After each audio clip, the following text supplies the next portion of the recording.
All right, Larry Krueger here from the Pig in a Pickle Krug Show with a little 49er video, a reaction to Tim Kawakami's podcast, his most recent one with 49er general manager John Lynch. Make sure you check out Pig in a Pickle, the best barbecue in all of Northern California. They're in Emeryville and Corte Madera, open from 11 a.m. till 8 p.m.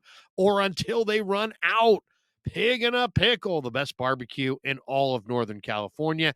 And also, this video is brought to you by Mojo Fantasy. I'm loving Mojo Fantasy. Check the link in the description and make sure you use that promo code Krug and get up to $100 matched on your first deposit. This week in Mojo Fantasy, I'm going T. Higgins over 49.5 receiving yards, Tyreek Hill over 91.5 receiving yards, Lamar Jackson over 274.5 passing and rushing yards combined, Dalton Kincaid over 3.5 receptions, and Justin Watson over 17.5 receiving yards in the Chiefs-Miami game. Everybody who checks the link in the description and uses that promo code Krug automatically is entered into a contest to win a Brock Purdy or a Nick Bosa jersey on Thanksgiving night. Good luck to everybody. All right, let's talk a little bit about Tim's latest podcast. Tim did a great job on this one. I just dropped him a note on Twitter, just telling him how much I enjoyed the conversation. He had John Lynch on, and he had him on during the bye week, and he hit on a bunch of the most crucial topics when it came time to talk 49ers.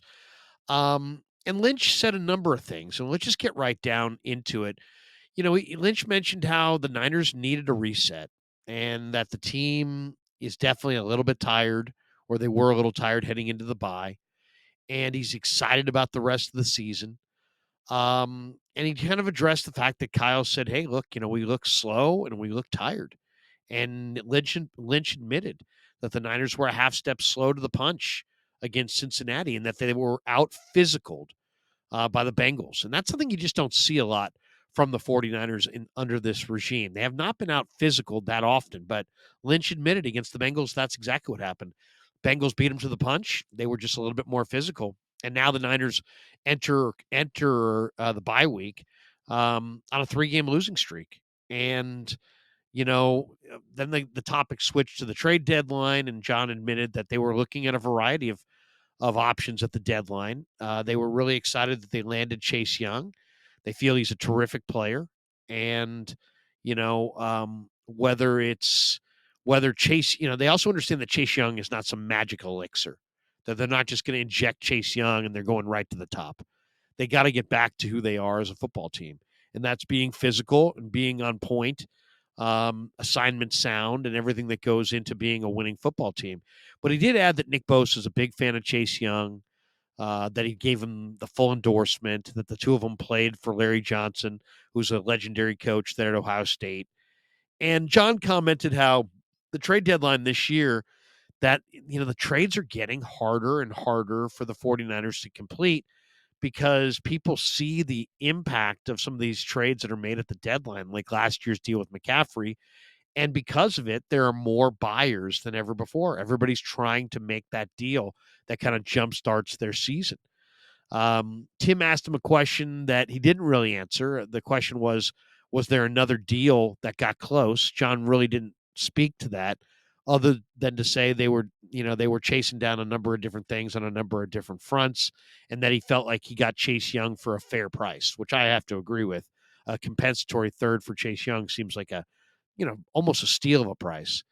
Then the conversation kind of shifted to why they needed Chase Young, and that is that, is Drake Jackson in any way a disappointment to you, John? I mean, that was kind of the question. And John just talked about how Drake's going through some struggles, that he's a little nicked up physically, that, the second year is an interesting year in a football player's career, and it's brought some struggles. And then he emphasized at the end that, if Drake wants to get on the field, he's going to have to fight to earn reps. They didn't want to keep handing Drake Jackson reps. And I think that really, at the end of the day, is why Randy Gregory and Chase Young are here, because they didn't want to just hand Drake Jackson reps. And if they didn't acquire those two guys, they would have been forced to just basically say, Drake, here are reps. Now they want him to go earn it. They want him to earn those reps. They're challenging Drake by making these deals and adding these players, which is probably a good thing. He was asked about, if this is purely a rental. Chase Young's a free agent at the end of the year.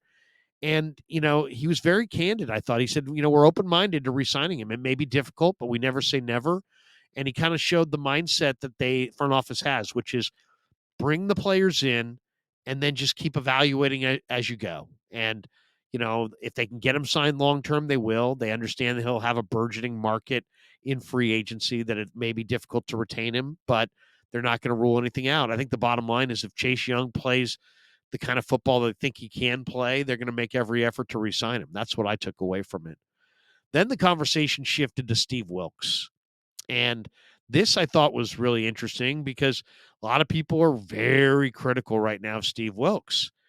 And John said that, hey, we knew it would be a challenge to replace D'Amico Ryans.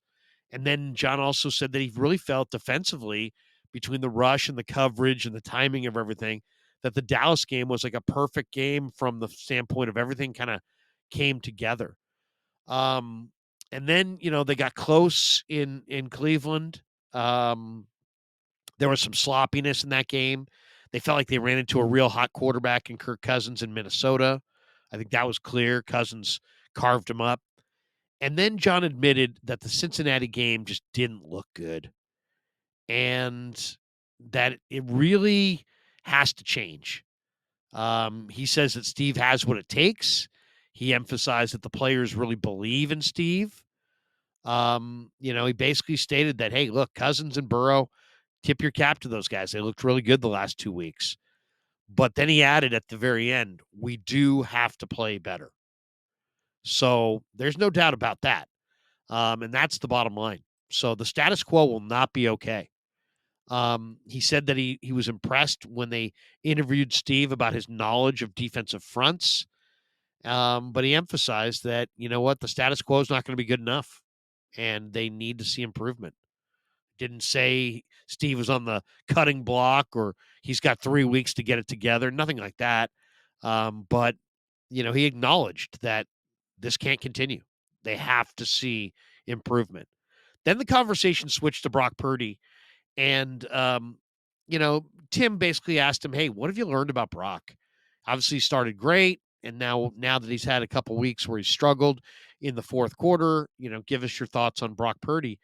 And John, was resolute in his support for Brock Purdy. He said he's played some unbelievable football.